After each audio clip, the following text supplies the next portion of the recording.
అధ్యక్ష, నేను ఒక మాట గుర్తు చేయదలుచుకున్నాను అధ్యక్ష. చాలా మాట్లాడిండ్రు, ఉండుంటే బాగుండేది, నేను అడుగుండేవాడిని. రోజా గారి ఇంటికి వెళ్ళి రొయ్యల పులుసు తిన్నది ఎవరు అధ్యక్ష? నేనా ఉత్తమ్కుమారెడ్డి గారు అధ్యక్ష? రోజా గారు ఒక్కసారి రొయ్యల పులుసు పెడితేనే తిని రాయలసీమను రతనాలసీమ చేసి వస్తాను చెప్పొచ్చిన మహానుభావుడు ఆయన. నిన్ను పుట్టినప్పటి నుంచి 71 సంవత్సరం వరకు పెంచి పోషించి నీకు బుక్కడి బువ్వ పెట్టి గుండెల్లో పెట్టి ఆదరించి భుజాల మీద మోసి తెలంగాణ రాష్ట్రానికి ముఖ్యమంత్రిని చేసి 2009లో కరీంనగర్ జిల్లా నుంచి వలస వచ్చి మహబూబ్నగర్కు బతకడానికి వచ్చి ఒక్క ఓటేయని మహాప్రభు అంటే నిన్ను ఎంపీగా గెలిపించి మా గుండెల్లో పెట్టుకొని చూసుకొని మేము పల్లకీలో మోసి పార్లమెంటుకు పంపిస్తే మా గుండెల మీద తంతవా? ఇది నీ నీతి, నీ జాతి. నువ్వు వచ్చి ఇక్కడ వచ్చి మమ్మల్ని తప్పుపడతావా?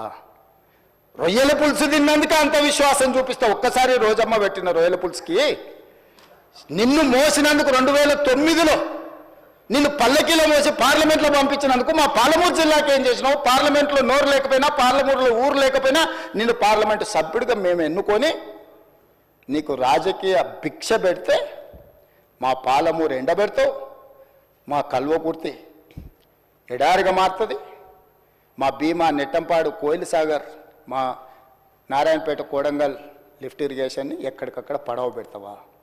ఇదా నీ నీతి, నీ జాతి అని నేను వారిని అడగదలుచుకున్నా అధ్యక్ష.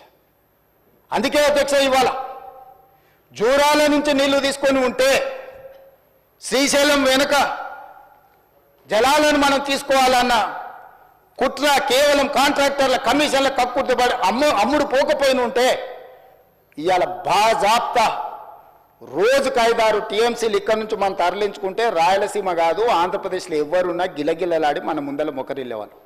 ఇవాళ ఆయన వచ్చి నిస్సిగ్గుగా శ్రీశైలం లెఫ్ట్ బ్యాంక్ రావట్లేదు, రైట్ బ్యాంక్లో నీళ్లు పోతూనే ఆంధ్రప్రదేశ్ తీసుకెళ్తుందని సిఆర్పిఎఫ్ బలగాలు ఏ రోజు వచ్చినాయి అధ్యక్ష?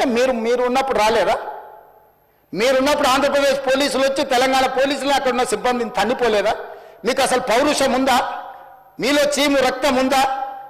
ఆంధ్రప్రదేశ్ నుంచి పోలీస్ సిబ్బంది వచ్చి తెలంగాణ సిబ్బందిని తన్నిపోతే కూడా సిగ్గు లేకుండా ఫామ్ హౌస్లో పండుకున్న మీరు ముఖ్యమంత్రి, మీరు ప్రభుత్వం ఉన్నప్పుడు సిఆర్పిఎఫ్ బలగాలు తిష్ట వేస్తే నాగార్జున సాగర్ ప్రాజెక్టు మీద మన్ను తిన్న పాముల్లాక ఉన్న మీరు ఈరోజు మమ్మల్ని తప్పుపట్టి మీరు చేసిన పాపాలు అన్నిటిని మా నెత్తి మీద నెట్టేసి నోరు ఉంది కదా అని వాగి మమ్మల్ని తప్పుపట్టాలనుకుంటున్నారా?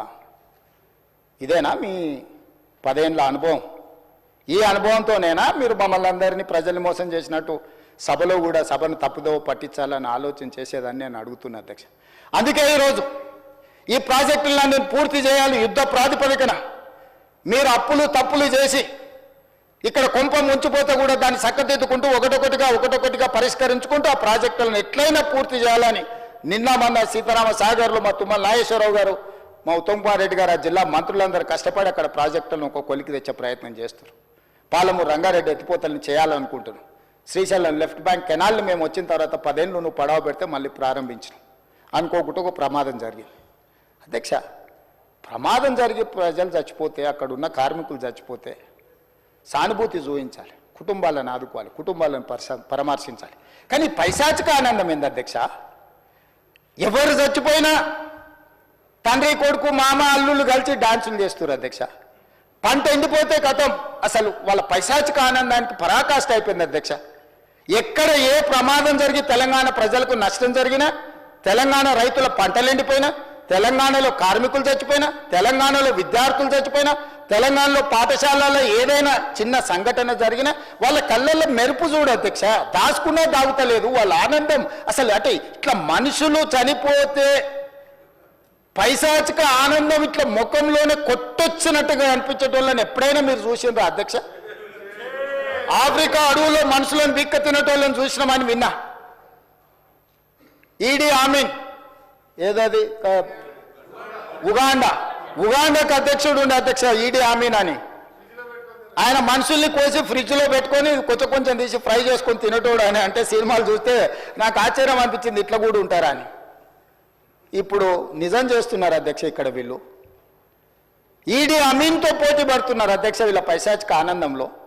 ఇది మంచిది కాదు అధ్యక్ష. తెలంగాణకు 25 ఏళ్ళు మీరు పార్టీ పెట్టి ప్రజలు ప్రతిసారి మిమ్మల్ని ఆదరించారు, అవకాశం ఇచ్చారు. ఆనాడు రాజశేఖర రెడ్డి గారు, చంద్రబాబు నాయుడు గారు, కేంద్ర ప్రభుత్వాలు కూడా మిమ్మల్ని ఓడించాలని చూసిన ప్రజలు మిమ్మల్ని గెలిపించారు. మరి ఈనాడు గుండు సున్నా ఇస్తే కనీసం జ్ఞానోదయం కలగాలి కదా అధ్యక్ష.